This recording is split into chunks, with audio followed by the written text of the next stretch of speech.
तृतीय वर्ष के विद्यार्थियों का आज की कक्षा में स्वागत है। आज मैं आपको नई अंतर्राष्ट्रीय अर्थव्यवस्था से संबंधित उत्तर दक्षिण संवाद और उससे संबंधित विषयों के बारे में बताऊंगी। नई अंतर्राष्ट्रीय अर्थव्यवस्था का विकास तभी संभव है जब विकसित और औद्योगिक राष्ट्र अर्थात उत्तर के राष्ट्र इसके लिए सहमत हों। आर्थिक संसाधनों के समवितरण की धारणा दक्षिण के विकासशील राष्ट्रों ने अपने आर्थिक हितों को ध्यान में रखकर विकसित की है। इस धारणा को लागू करने के लिए उत्तर के राष्ट्रों को अपने आर्थिक हितों का कुछ सीमा तक बलिदान करना होगा और इसके लिए तैयार करना कोई आसान काम नहीं है। समवितरण के नैतिक पक्ष का से कुछ संभव नहीं होगा।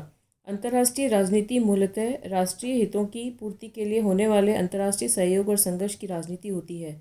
सहयोग प्राप्त करने और संघर्ष मिटाने के लिए उत्तर दक्षिण संवाद नितांत अनिवार्य है, जिसमें विकसित राष्ट्र विकासशील राष्ट्रों को उनके द्वारा निर्यात किए जाने वाले कच्चे और पक्के माल के लिए ऊंची कीमत चुकाने, अपने बाजारों में उनका प्रवेश के लिए बेहतर सुविधाएं और अवसर प्रदान करने के लिए सहमत हों, विकास सहायता की राशि में वृद्धि के लिए तैयार हों। वर्तमान समय में वे अपनी राष्ट्रीय आय का केवल 1% अंश विकास सहायता के रूप में प्रदान करते हैं। इस प्रतिशत को बढ़ाया जाना आवश्यक है। पुराने ऋणों की अदायगी के लिए अधिक लंबी अवधि, घटी हुई ब्याज दर तथा विकासशील राष्ट्रों की मुद्रा में भुगतान की सुविधाएं दें और जिन राष्ट्रों की अर्थव्यवस्था अंतर्राष्ट्रीय ऋणों के बोझ के नीचे टूट रही है, उनके कर्जे माफ़ कर सकें।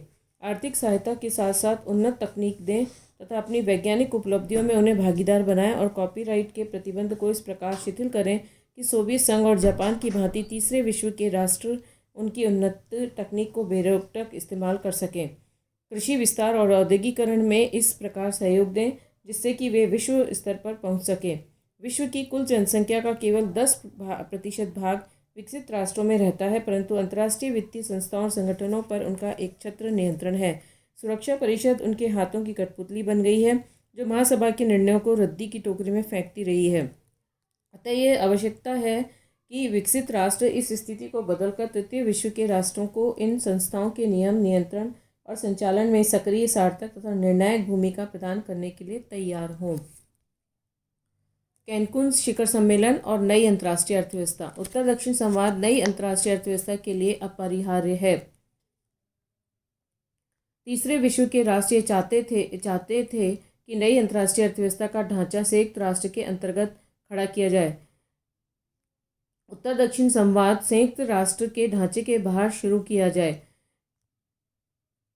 अक्टूबर 1981 का कैनकुन शिखर सम्मेलन इसी चिंतन का परिणाम था। वास्तव में इस प्रकार के शिखर सम्मेलन का प्रस्ताव जर्मनी के प्रधानमंत्री विली ब्रांट की अध्यक्षता में गठित स्वतंत्र अंतर्राष्ट्रीय विकास आयोग ने रखा। इस आयोग ने यह सुझाव दिया कि यद्यपि दोनों पक्षों के बीच विस्तृत चर्चाएं संयुक्त राष्ट्र के ढांचे के अंतर्गत हों, और तथापि इन चर्चाओं का आधार एक सीमित परिमाण में आयोजित उत्तर दक्षिण शिखर सम्मेलन में तैयार किया जाए। कैनकुन शिखर सम्मेलन में नई अंतर्राष्ट्रीय अर्थव्यवस्था के बारे में विस्तार से चर्चाएं हुई।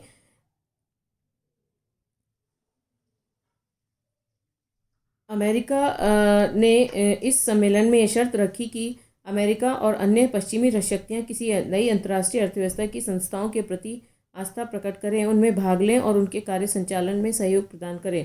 कैनकुन शिखर सम्मेलन में उत्तर अर्थात विकसित राष्ट्रों के प्रतिनिधियों ने दृष्टिकोण प्रस्तुत किया कि नई अंतर्राष्ट्रीय अर्थव्यवस्था के मूलभूत सिद्धांतों और उसके ढांचे के बारे में अंतिम निर्णय संयुक्त राष्ट्र के दायरे के बाहर आयोजित उत्तर दक्षिण संवाद के माध्यम से किया जाए। परंतु दक्षिण अर्थात विकासशील राष्ट्रों के प्रतिनिधि इस बात पर अड़े रहे कि सार्वभौमिक चर्चाओं पर अंतिम निर्णय करने की सत्ता संयुक्त राष्ट्र को सौंपी जाए। इस शिखर सम्मेलन का केवल इतना लाभ हुआ कि दोनों पक्षों ने एक दूसरे के विचार सुने। यद्यपि वे अपने अपने पक्षों पर डटे रहे, तथापि उनमें से प्रत्येक को एक दूसरे के विचारों और आग्रहों का बोध हुआ। दक्षिण दक्षिण संवाद। अक्टूबर 1981 में कैनकुन शिखर सम्मेलन में जब यह स्पष्ट हो गया कि उत्तर दक्षिण संवाद के सार्थक परिणाम नहीं निकल पाएंगे और अमेरिकी राष्ट्रपति रीगन ने यह बात स्पष्ट की कि अमेरिका और अन्य पश्चिमी शक्तियां तीसरे विश्व के राष्ट्र के विकास में इस शर्त पर सहयोग करेंगी कि वे अंतर्राष्ट्रीय अर्थव्यवस्था तथा उसकी समस्त संस्थाओं और संगठनों का समर्थन करें और उनमें पूरी तरह भाग लें, तब दक्षिण अर्थात विकासशील राष्ट्रों के सामने इसके सिवाय और कोई रास्ता न रहा और वे दक्षिण दक्षिण संवाद का मार्ग अपनाने के लिए आगे बढ़े।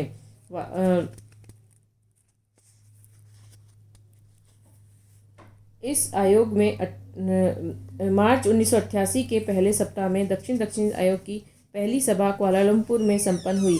इस बैठक में यह संकल्प किया गया कि दक्षिण दक्षिण आयोग एक ऐसी नई अंतर्राष्ट्रीय अर्थव्यवस्था के निर्माण के लिए कार्य करेगा जिसके द्वारा विकसित और विकासशील राष्ट्रों के बीच की खाई पाटी जा सके। इसके लिए वह उत्तर दक्षिण संवाद का मार्ग प्रशस्त करेगा। इस आयोग में 28 सदस्य राष्ट्र थे। उन्होंने 3 दिन के विचार विमर्श के दौरान सामूहिक आत्मनिर्भरता और उत्तर दक्षिण संबंधों जैसे मुद्दों पर गहराई से विचार विमर्श किया। इस अवसर पर दक्षिण राष्ट्रों के विचारकों का एक सम्मेलन तंजानिया के राष्ट्रपति जूलियस न्येरेरे की अध्यक्षता में संपन्न हुआ, जिसमें इस प्रश्न पर विचार किया गया कि विकासशील राष्ट्रों की आवाज़ को किस प्रकार दृढ़ता प्रदान की जाए और नई अंतर्राष्ट्रीय अर्थव्यवस्था में समानता का तत्व किस प्रकार दाखिल किया जाए। दक्षिण दक्षिण आयोग का यह निष्कर्ष ठीक ही था कि विकसित राष्ट्रों के साथ समानता की बात करने से पहले राष्ट्रों के बीच की खाई पाटनी होगी, अपनी देशीय तकनीक में एक दूसरे के साथ समझौता करना होगा। धन्यवाद।